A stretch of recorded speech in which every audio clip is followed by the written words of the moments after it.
च्या आधी त्याला काउन्सिल करावं लागतं आणि त्याच्यानंतर सगळी ट्रीटमेंट त्याच्यावर करावी लागते. सो आपण अशा पद्धतीने कार्यक्रमाच्या शेवटाकडे वळतोय. पण या सर्व समस्या होऊ नये किंवा झाल्या तर काय करावं, या सर्व गोष्टींवर तुम्ही एक सामाजिक संदेश काय देणार सर्वांना, कशा पद्धतीने या सगळ्या गोष्टी हँडल केल्या पाहिजे? करेक्ट.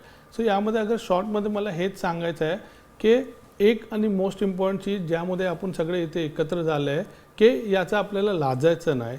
पाइल्स, फिशर आणि फिस्चुला हे एकदम कॉमन बिमारी आहे. याला ओपनली डिस्कस करा.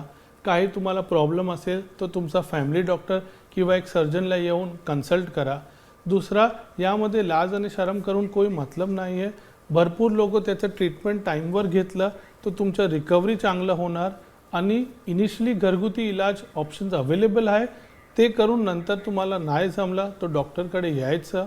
आणि लास्ट अँड मोस्ट इम्पॉर्टंट चीज की आता जे मिनिमल इन्व्हेसिव्ह आणि लेझर सर्जरी आले आहे त्यामध्ये अगर तुमचं केस कॉम्प्लिकेटेड या डिफिकल्ट असतात, डेफिनेटली एकदम चांगलं रिकव्हरी होऊन जाईल.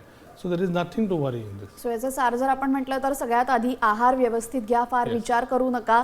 जरी त्रास झाला तरी सुद्धा 2-4 दिवस तुम्ही घरगुती उपचार करू शकता, पण त्यानंतर तुम्ही डॉक्टरांकडे जाणं आणि खुलेपणानं बोलणं हे अतिशय महत्त्वाचं आहे. एकदा पेशंट तुमच्याकडे आला की तुम्ही व्यवस्थित त्याला काउन्सिल करता, कारण की भीती असते मनामध्ये, टेन्शन असतं, अरे बापरे हे काय झालं आपल्याला असं सतत वाटत असतं. तर या गोष्टीवर तुम्ही ऑब्व्हियसली काउन्सिल करता आणि देन ट्रीटमेंट करता. ट्रीटमेंट सुद्धा खूप इझी असते आणि कमी वेळेची असते.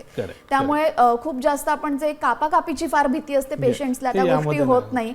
लेझर ट्रीटमेंट आहे, तुम्ही मिनिमल इन्व्हेसिव्ह आता जे पुढच्या उपचार पद्धती सांगितले, त्यामुळे कमी वेळेमध्ये आणि कमीत कमी त्रासामध्ये पेशंटला तुम्ही बरं करतात.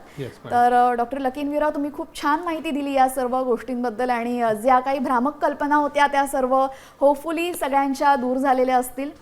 तर अशा पद्धतीने आपण या कार्यक्रमामध्ये थांबतोय. तर साम संजीव